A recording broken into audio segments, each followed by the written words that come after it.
It's slavery by another name. Human trafficking is now the third biggest earning criminal activity after drugs and weapons. $36 billion a year are made out of treating up to 2 million victims, mainly women and many children, as a commodity that can be bought and sold. Egypt's First Lady, Suzanne Mubarak, is the driving force behind an effort to eradicate the trade. You see the tip of the iceberg, but what is submerged, I think, is beyond our imagination, especially with forced labor in particular. As we say, the problem of trafficking differs from one country to the other, differs in the type of human trafficking, differs in scope and magnitude. This is a global problem, a global issue, and should have global solutions and international cooperation. The End Human Trafficking Now campaign was launched in 2006. A lot of work has been done since then, but this conference is about putting words into action and trying to rectify some of the shortcomings of current anti-human trafficking initiatives. Good practices or best practices that we should share and disseminate. I would really like to be facilitating to ensure that we just don't expose countries' deficiencies. There is lack of coordination, and if you look at some of the institutions that are dealing with this on a global level, if you look at Interpol, which should have the resources, it does not. One disappointment is that a 2003 United Nations protocol to fight trafficking has only been signed up to by 2/3 of member states. We're still struggling with some countries to sign conventions and to approve protocols against anti-trafficking, and I find this just unacceptable. I just don't understand how. We can deny, we say, no, I'm not going to sign the protocol, I don't have the problem. The problem exists in every single country. I believe that a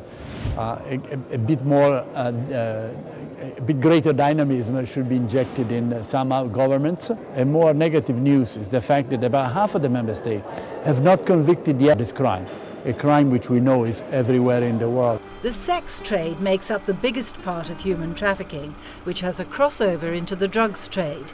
Young girls and women, mainly from Asia and Eastern Europe, are recruited, sometimes even by members of their own family.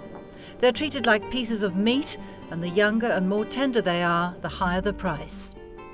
It's a culture of exploitation on the part of the perpetrator, a culture of greed and making fast money, the demand side.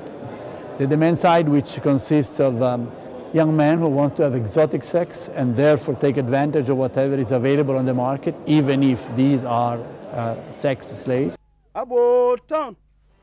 There's a fine line between trafficking and forced labour.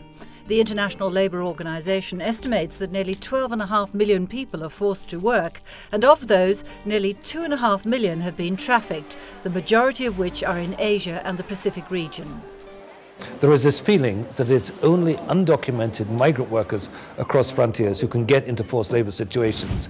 There is increasing evidence, there's increasing realisation that you can be in a perfectly legal situation in a destination country, but if you've been seriously exploited by a series of intermediaries in the employment relationship, you can also end up in forced labour situations. Poverty is a common denominator for the victims, many of whom are drawn to the cash-rich, fast-growing economies of the Gulf region. Some of the workers on construction sites and domestic workers in the region end up being abused. In Europe, agricultural workers are recruited, transported and paid poorly, while in the Third World and Asia, children are often used in the textile industries.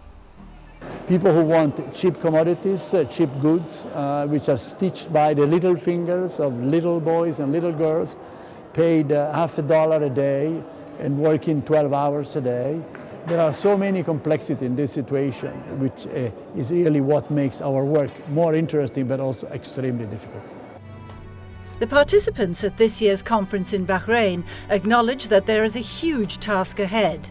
But their message is that it involves all of us, and they want to make people aware that what they may be consuming could be tainted by the hand and the sweat and suffering of a trafficked human being. As Abraham Lincoln once said, "If slavery is not a crime, what else is a crime?"